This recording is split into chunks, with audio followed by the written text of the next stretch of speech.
প্রিয় দর্শক বন্ধু, আমরা আবার ফিরে এলাম আমাদের মূল অনুষ্ঠানে। আমরা সঙ্গে পেয়েছি মলয় মহাজনকে, বিজেপির বহরমপুর সাংগঠনিক জেলার সভাপতি। আমরা এবার যে প্রশ্নে আসবো মলয়বাবু, যে এই ২৬ সালে যেটা আমি শুরু করেছিলাম, ২৫ সালটা আপনি ক্লিয়ার করেছেন, ২৬ সালে আমাদের লক্ষ্য কী হওয়া উচিত? আমরা কি এই পিছিয়ে পড়া মানুষদের জন্য লড়াইয়ের মধ্যে থাকবো, না আমরা আমাদের নিজেদের অভিসন্ধি পূরণের জন্য থাকবো? কোনটা আপনার ২৬ সালের লক্ষ্য হচ্ছে যে পশ্চিমবঙ্গ যাতে পশ্চিম বাংলাদেশ না হয়ে যায়, সেই জন্য যা যা করার তাইটাই করা। ২৬ সালের লক্ষ্য হচ্ছে বাঁচতে হবে। ২৬ সালের লক্ষ্য হচ্ছে যে অন্ধকারে পশ্চিমবঙ্গ তলিয়ে যাচ্ছে সেইখান থেকে উদ্ধার করতে হবে। ২৬ সালের লক্ষ্য হচ্ছে পশ্চিমবঙ্গ ক্রমশ যে শ্মশানে পরিণত হতে চলেছে সেখান থেকে পুনরুদ্ধার করে পশ্চিমবঙ্গকে শস্য শ্যামলা করতে হবে। তার জন্য পশ্চিমবঙ্গের মানুষের মধ্যে জনজাগরণ যেটা এসেছে সেইটাকে আরও শক্তিশালী করতে হবে। কারণ পশ্চিমবঙ্গে তৃণমূল কংগ্রেসকে রেখে যে পশ্চিমবঙ্গকে সামনের যে পশ্চিমবাংলা আমরা গঠন করতে চাই সেটা কখনোই সম্ভব হবে না। তৃণমূল কংগ্রেসকে যদি পশ্চিমবঙ্গ থেকে উৎখাত করতে না পারা যায় তাহলে পশ্চিমবঙ্গ ক্রমশ আরও রসাতলে যাবে। সেই জন্য পশ্চিমবঙ্গকে বাঁচাতে গেলে মানুষের এখন একটাই কাজ, যে তৃণমূল কংগ্রেসকে পশ্চিমবাংলা থেকে উৎখাত করা। যদি আমরা উৎখাত করতে না পারি তাহলে সম্ভবত পশ্চিমবঙ্গের এই নির্বাচন হতে চলেছে শেষ গণতন্ত্রের নির্বাচন। কারণ আপনারা জানেন এর আগে 2018 সালে পঞ্চায়েত ভোট হয়নি, 2023 সালের নামমাত্র হয়েছে। এইবার যদি মানুষ পরিণাম হিসেবে তৃণমূল কংগ্রেসকে যদি এখান থেকে উৎখাত করতে না পারে তাহলে এরপরে আর কোনো ভোট বলে কোনো জিনিস থাকবে তো নাই। বাংলাদেশের দিকে তাকালে আমরা বুঝতে পারবো যে আমাদের দশা কি হতে চলেছে সামনে। সেই কারণে আমাদের একটাই লক্ষ্য, যে তৃণমূল কংগ্রেসকে পশ্চিমবাংলা থেকে হটান। দর্শক বন্ধু, আমরা কোনোভাবে আশা করব না যে আমাদের পশ্চিমবাংলা বাংলাদেশ হয়ে যাবে। আমরা পশ্চিমবাংলার মানুষ, আমরা ভারতবর্ষের মানুষ, আমরা গণতন্ত্রে বিশ্বাসী। আমাদের এই ভারতবর্ষের ধর্মনিরপেক্ষ দেশ। এখানে হিন্দু, মুসলমান, জৈন, খ্রিস্টান, যে ধর্মের হোক না কেন, সে নিরাপদে বসবাস করবে এই ভারতবর্ষে। এবং এটাকে রক্ষা করতে গেলে মলয়বাবু বলেছেন যে আমরা বাংলাদেশ কখনোই হতে দেব না এবং কেউ সমর্থন করবে না এই জায়গাটাকে। আমরা সেরকমও কেউ আশা করবো না দর্শক বন্ধু। এবার আমরা মলয়বাবুকে যে প্রশ্নটা রাখবো, এই ২৬ সালে নির্বাচনে সিপিএম বলছে আমরা বিজেপির সঙ্গে আগে থাকবো, কংগ্রেস বলছে আমরা বিজেপির আগে থাকবো। জানি না কংগ্রেসের সঙ্গে কংগ্রেসের সঙ্গে সিপিএমের জোট আদৌ হবে কিনা, সে সময় বলবে। তো অনেকে অভিযোগ করছে বিজেপি আর তৃণমূল একই, কিন্তু ওদের সঙ্গে একটা গটাপ আছে। আমরা বিভিন্ন লড়াইয়ের ক্ষেত্রে যে দেখছি, এটা আমার কথা নয়, কিন্তু এটা বিভিন্ন রাজনৈতিক দলের কথা। আপনার দলের কিছু কিছু লোক এসব কিন্তু বলছে মাঝে মধ্যে। সেই ব্যাপারে আপনার কি প্রতিক্রিয়া? তৃণমূলের সঙ্গে কি বিজেপির সত্যিকার কোনো বোঝাপড়া রয়েছে? অনেক দিন থেকে এই কথাটা অনেক লোকে বলার চেষ্টা করে, বিশেষ করে সিপিএমরা লোককে এটা খাওয়ানোর চেষ্টা করে আর কি। আপনি একটা আগে বললেন যে সিপিএমরা আগে থাকবে বলছে, আমি শুনিনি যদিও কোথাও। কিন্তু ভোটের আগে কেউ যদি বলে আমি পিছিয়ে থাকবো, তার পিছিয়ে তো আর লোক থাকবে না। সেখানে আগে থাকবো বলাটাই খুব স্বাভাবিক আছে, তাহলেই তো তার পিছিয়ে লোক থাকবে। কিন্তু আগে থাকবো বলে তো থাকে না। সিপিএম তো কেরল ছিল, কেরলে তো তিরুবনন্তপুরম কদিন আগে শুনেছেন সেখানকার পরিণাম কি এসছে। কেরলে বিজেপি ঢুকে পড়েছে। আর পশ্চিমবঙ্গ থেকে সিপিএম শুধু শেষ হয়ে গেছে এটা নয়, পশ্চিমবঙ্গ ৩৫ বছর শাসন করার পর পশ্চিমবঙ্গে বলার মতো একটা লোক পাঠায়নি পশ্চিমবঙ্গের বিধানসভাতে। পশ্চিমবঙ্গের লোক না কংগ্রেসের একজন আছে, না সিপিএম এর একজন বিধায়ক পশ্চিমবাংলার বিধানসভাতে আছে। নওশাদ সিদ্দিকীর মতো দলের একজন আছে, সিপিএম কংগ্রেসের একজন নেই, তাহলে এখানেই বুঝতে পারেন যে সিপিএম আর কংগ্রেসের হালটা পশ্চিমবঙ্গের লোক কি করে ছেড়েছে। তো সুতরাং ওদের আগে থাকা আর পিছে থাকা আমার মনে হয় না পশ্চিমবঙ্গের লোক ভাবে। পশ্চিমবঙ্গের লোক এখন এইটাই ভাবে যে কারা তৃণমূলকে পশ্চিমবঙ্গ থেকে হাঁটাতে পারবে। আর পশ্চিমবঙ্গের লোক এটা বিশ্বাস করে গেছে যে তৃণমূলকে পশ্চিমবঙ্গ থেকে সরাতে যদি কেউ পারে সেটা ভারতীয় জনতা পার্টি। তো সুতরাং আপনি যেটা বলছেন সেটা একদমই ঠিক নয়। আর দ্বিতীয়ত যেটা বললেন যে তৃণমূল কংগ্রেসের সঙ্গে বিজেপির একটা সেটিং আছে বলে সিপিএমরা বা আরো কেউ কেউ বিভিন্ন দলের বলতেই পারে, এমনকি আপনার দলের কিছু কিছু বলতেই পারে সিপিএমরা যে বলে যে কদিন আগে যে লোকসভাতে ইন্ডি জোট হলো, ইন্ডি জোটের সদস্য কারা কারা আছে? ইন্ডি জোটের সদস্য তৃণমূল আছে, ইন্ডি জোটের সদস্য কংগ্রেস আছে, ইন্ডি জোটের সদস্য সিপিএম আছে। যারা নরেন্দ্র মোদীকে হারানোর জন্য তৃণমূল কংগ্রেস সিপিএম দিল্লিতে ইন্ডি জোট বানিয়েছে, তারা এবার বলছে টিএমসির সঙ্গে আমাদের জোট আছে। তো সেটা বলতে হবে তো আমাদের সঙ্গে জোটটা কোথায় হয়েছে। ওরা তো ওইখানে জোট করেছে, সবাই দেখেছে, ভারতবর্ষের লোক সবাই সবার হাত তুলে ঘোষণা করেছে আমরা ইন্ডি জোট নরেন্দ্র মোদীকে হাঁটাবো। আমরা নিজেরাই তো পরিচয় দিয়েছে নিজেদের। আমাদের এই ধরনের কোনো সেটিং এর কোনো প্রশ্ন নেই। আর দ্বিতীয়ত শুনে রাখুন, যদি সেটিং হতো তাহলে পশ্চিমবঙ্গের লোক এই যে পাহাড় প্রমাণ দুর্নীতি দেখতো না।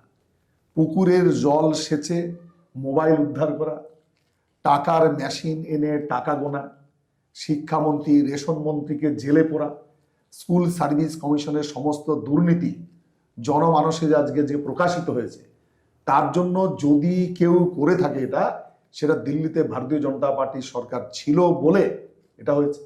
পশ্চিমবাংলায় তো সিআইডি আছে, পশ্চিমবঙ্গে পুলিশ আছে, পশ্চিমবঙ্গে তো সিপিএমও আছে। তোরা পারলো না তখন দুর্নীতি তদন্তগুলো করতে? সিপিএমরা তখন তৃণমূলকে দিয়ে সিআইডিকে দিয়ে করাতে পারেনি? পশ্চিমবঙ্গের সিপিএম কি তখন একটাও আন্দোলন করেছিল? পশ্চিমবঙ্গের সিপিএম কি একটাও আন্দোলন করেছিল সিবিআই ঢোকার আগে, ইডি ঢোকার আগে? নরেন্দ্র মোদী দিল্লিতে সরকার থেকে ওইখান থেকে আমরা যে তদন্ত যে এজেন্সিগুলো আছে তাকে যদি দিল্লি সরকার যদি এইখানে যদি তদন্তের অনুমতি যদি না দিত, নিশ্চয়ই তারা এখানে ঢুকতে পারতো না।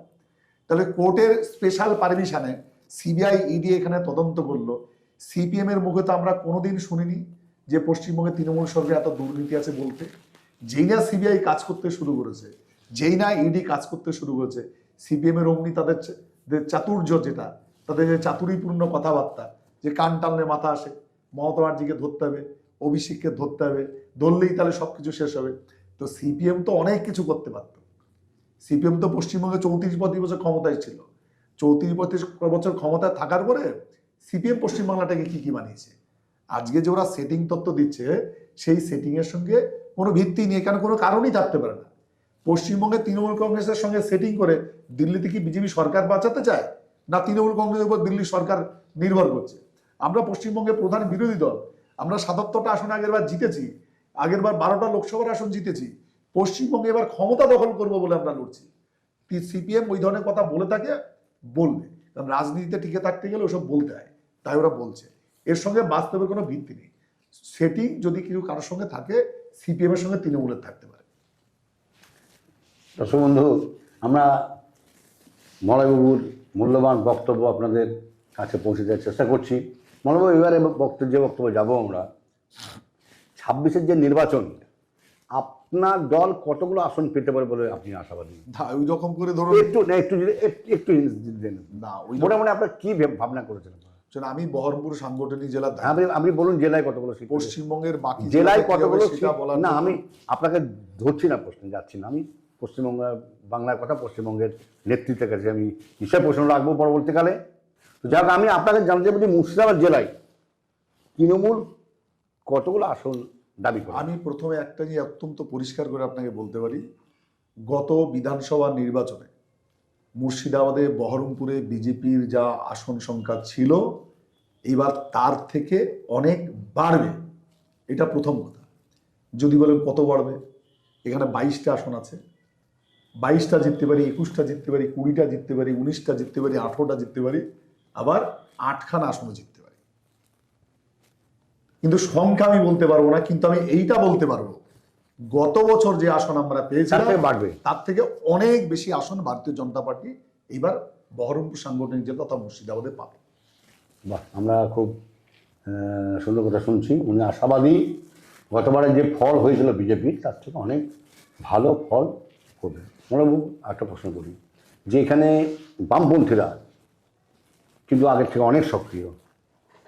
বামপন্থীদের মিটিংগুলো দেখুন, ফলো করুন, যে লোক কিন্তু বাড়ছে। রিসেন্ট বিজেপির একটি আমাদের কলকাতায় একটা সভা হয়ে গেল, গীতা পাঠের একটা খুব সুন্দর একটা হয়েছে, সেখানে আমি ছিলাম, আমি গিয়েছিলাম সে কভার করার জন্য। তো এই বামপন্থীরা একটা ব্রিগেডের সমাবেশ থাকলে কিন্তু প্রচুর লোক হয় যখন। এবার আমরা দেখছি যে বামপন্থীদের দিকে মানুষ একটু ঝুঁকছে। আবার কংগ্রেস অধীরবাবু যেখানে সভা করছে প্রচুর লোকজন হচ্ছে। তুলনামূলকভাবে যারা আজকে ক্ষমতায় আছে, বিজেপি বলুন, কেন্দ্রীয় সরকারের রয়েছে, তৃণমূল বলুন, রাজ্য সরকার রয়েছে, সেখানে কিন্তু সংখ্যাধিক্যের পরিমাণটাকে একটু হ্রাস হয়েছে বলে রাজনৈতিক মহল মনে করছে, এলাকার মানুষজন মনে করছে। আপনি কি বলেন? না, বামপন্থীদের দিকে যদি কিছু লোক যদি ঝুঁকে থাকে তো সেটা তো খুব ভালো সংবাদ। তার কারণ হচ্ছে বামপন্থীরা তো তৃণমূলের দিকে ঝুঁকে গেছিল বলে তৃণমূল একটু ভালো করেছিল পশ্চিমবাংলাতে। কিন্তু আবার বামপন্থীরা এখন যদি ভেবে থাকে যে আমরা ঝুঁকে যাওয়ার ফলে ওদেরই লাভ হয়ে গেল, বরং আমরা অতটা না ঝুঁকে একটু খাড়া হয়ে দাঁড়ানোর চেষ্টা করি, আর সিপিএম যদি সেই চেষ্টা করে যদি আগের থেকে খানিকটা শক্তি যদি সিপিএম বাড়াতে পারে খুবই ভালো।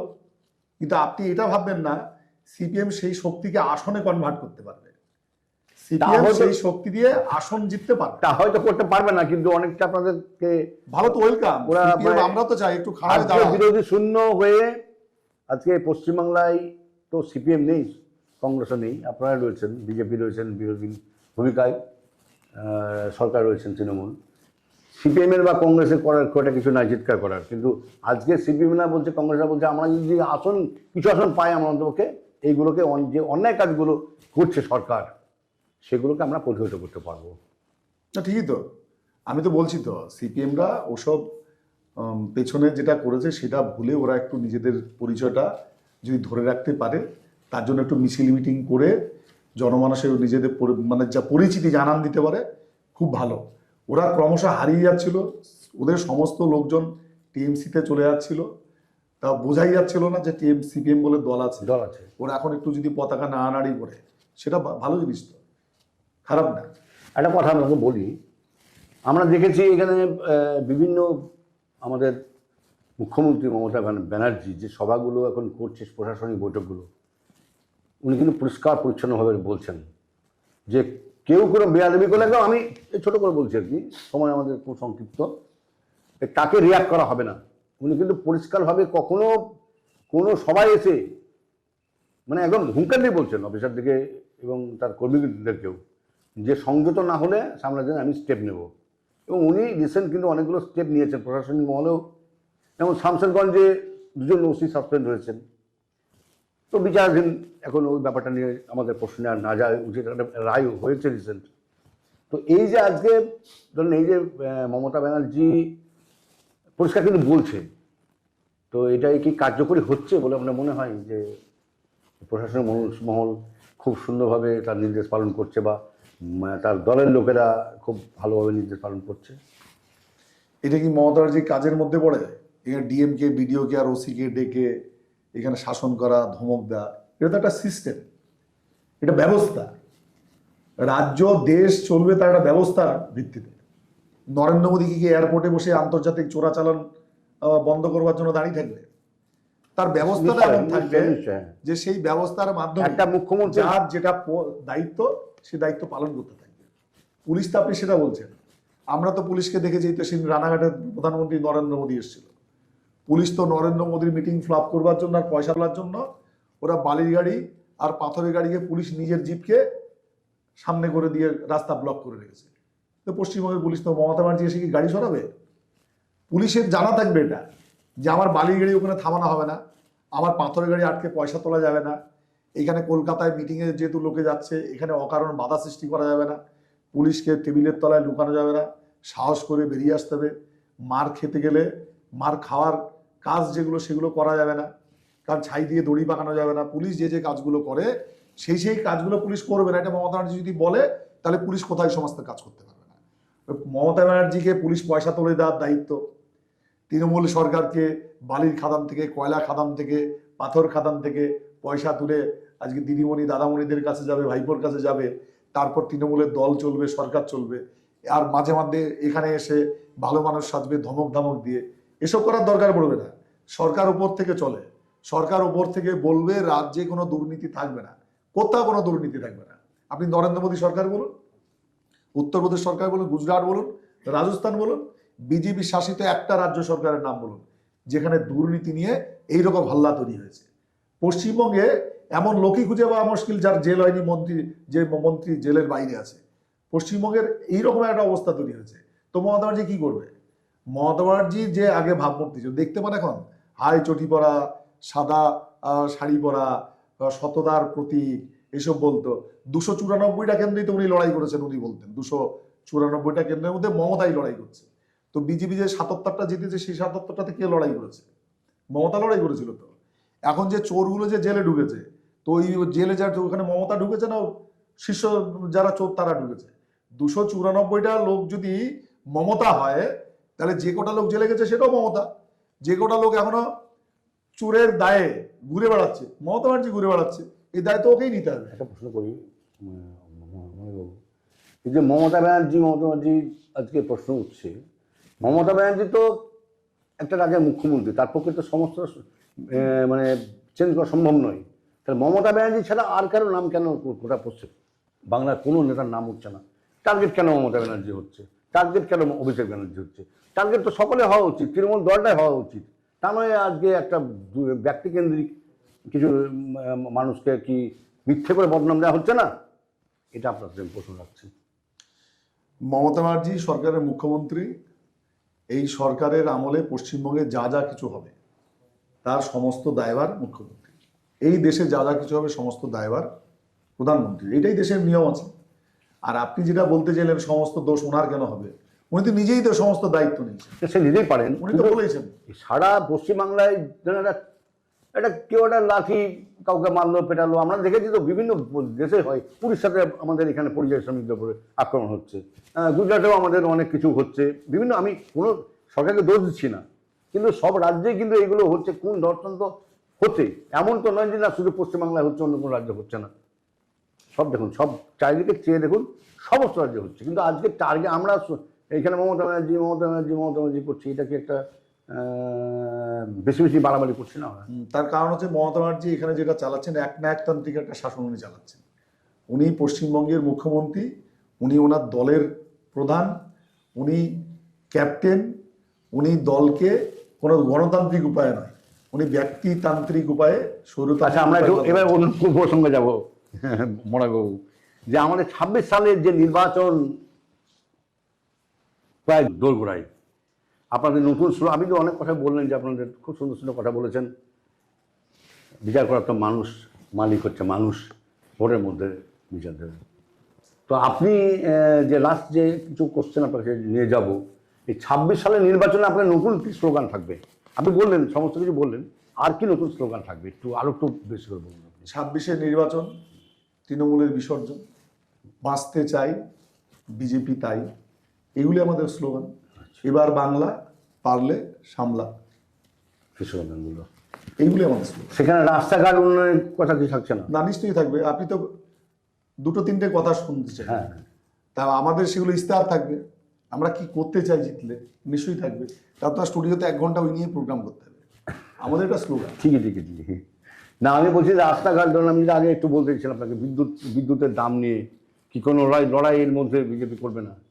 আর যে নিত্য প্রয়োজনীয় জিনিসের যে দাম বাড়ছে, যে গ্যাসের দাম বাড়ছে, তারপরে আপনার পেট্রোল ডিজেলের দাম তো অস্বাভাবিকভাবে হারে বেড়েছে, এগুলোকে কমানোর জন্য কি কোনো লড়াই বিজেপির তরফ থেকে আপনার দল কি এটাকে করবে না? ইলেকট্রিক বিল কমাতে হবে, হ্যাঁ, মানুষের বাঁচার তাগিদে এগুলোকে রাখতে হবে, এরকম কোনো স্লোগান আপনার থাকবে কিনা? আমরা পশ্চিমবঙ্গে, গোটা পশ্চিমবাংলা জুড়ে এখন পরিবর্তন সভা করছি। পরিবর্তন সভার মধ্যেই পশ্চিমবঙ্গের তৃণমূল কংগ্রেসের যে অপশাসন, আপনি বিদ্যুতের বিল বাড়তি বলুন, চুরি বলুন, দুর্নীতি, অপশাসন, ভেদভাব রাজনীতি, যত রকমের তৃণমূলের কুশাসন আছে তার বিরুদ্ধে আমরা বক্তব্য রাখছি, আমরা আন্দোলন করছি। আর নির্বাচন এসে গিয়েছে, এখন তার বিদ্যুৎ বিল নিয়ে শুধুমাত্র বলার বিষয় নেই, সামগ্রিকভাবে গোটা পশ্চিমবঙ্গের যত ওদের কুকীর্তি আছে সব কিছুই বলার সময় এসে গেছে। ঠিক আছে, আর দুটো প্রশ্ন রাখবো আমরা। একটি হচ্ছে মমতা ব্যানার্জির উন্নয়ন পাঁচালী। প্রথম প্রশ্ন, আপনি একটু বলুন মমতা ব্যানার্জির উন্নয়ন পাঁচালী, যে আজকে উন্নয়ন পাঁচালী নিয়ে উনি নতুন করে প্রচার শুরু করেছেন। পাঁচালী জীবনে পড়েছে?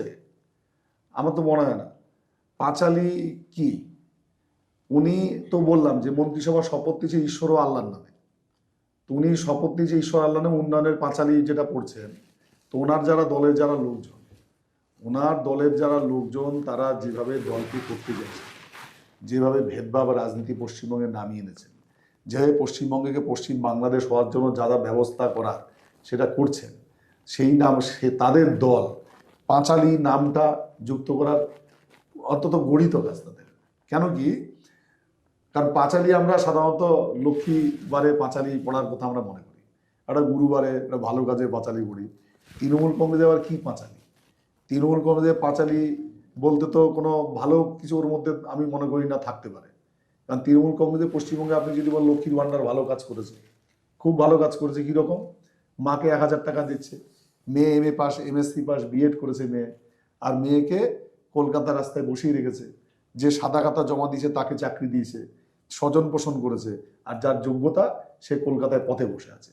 তো তার ফলে তৃণমূল কংগ্রেস এটাই পাঁচালী। তৃণমূল কংগ্রেসের পাঁচালী কি?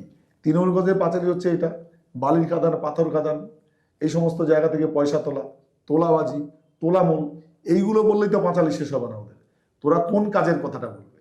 এমন একটা আপনি বলুন না যে রেশন মন্ত্রী জেলে, স্কুল সার্ভিস কমিশন দুর্নীতি, খাদ্যমন্ত্রী থেকে শুরু করে এমন একটা দপ্তর নেই যেখানে তৃণমূল চুরি করেনি। তৃণমূল মানেই তো চোর, তৃণমূল মানেই তো চুরি, তৃণমূল হচ্ছে চোরেদের দল আর চোরেদের পাঁচালী। তো সেখান থেকে পশ্চিমবঙ্গের মানুষের আর কি শোনার আছে? আচ্ছা, লাস্ট কোশ্চেন আমাদের সময় একদম আমরা শেষ প্রান্তে এসে পৌঁছে গেছি। একটি প্রশ্ন আপনার কাছে থাকবে, সেই প্রশ্নটি হচ্ছে আমাদের নরেন্দ্র মোদীজি একটি স্লোগান, সবকা সাথ সবকা সবকা বিকাশ, সাথ সবকা বিকাশ। সবার সঙ্গে যে সাথ থাকতে পেরেছে এই সরকার, এবং সকলে কি বিকাশ হয়েছে? ঠিক আছে, এর সবচেয়ে বড় প্রমাণ হচ্ছে আপনার এটা যে নরেন্দ্র মোদী প্রধানমন্ত্রী হওয়ার পর দেশ পৃথিবীতে তৃতীয় অর্থনৈতিক শক্তির দিকে এগোচ্ছে। ভারত আগে অস্ত্র কিনত, ভারতের কাছ থেকে এখন কয়েকটি দেশ হলো অস্ত্র কেনে। ভারত শিক্ষায়, দীক্ষায়, যোগ্যতায়, খেলাধুলায় অনেক এগিয়ে, সর্বত্র গোটা বিশ্বে তার জায়গা করে নিয়েছে। G20 সম্মেলন থেকে শুরু করে সমস্ত জায়গাতে প্রধানমন্ত্রীর বিচরণ, অন্য দেশের সঙ্গে বৈদেশিক সম্পর্ক, কূটনৈতিক সম্পর্ক, দেশের আভ্যন্তরীণ পরিকাঠামো নির্মাণ, সমস্ত ক্ষেত্রেই দেখুন দেশ আগের থেকে অনেক উন্নতি লাভ করেছে।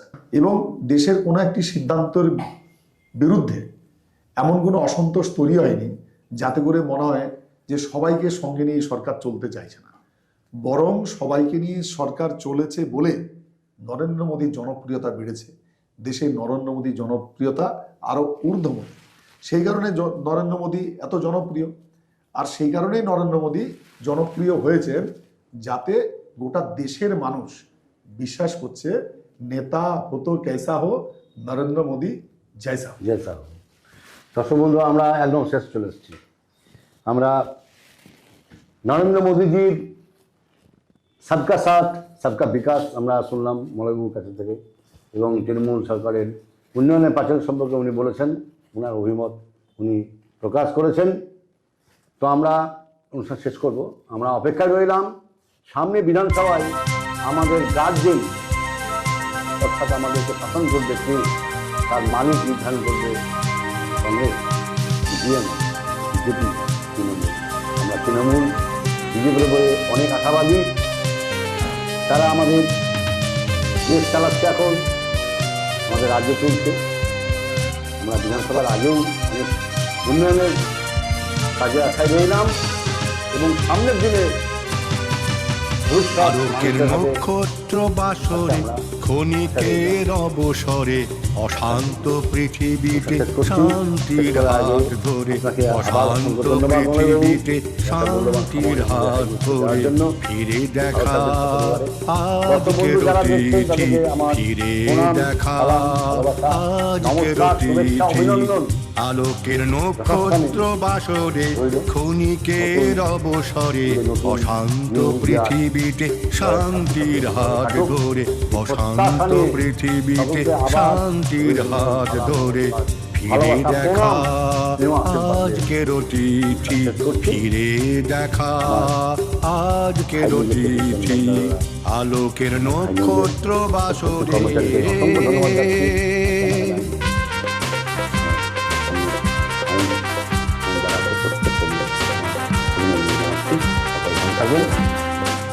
নমস্কার সবাইকে, ভালো থাকবেন।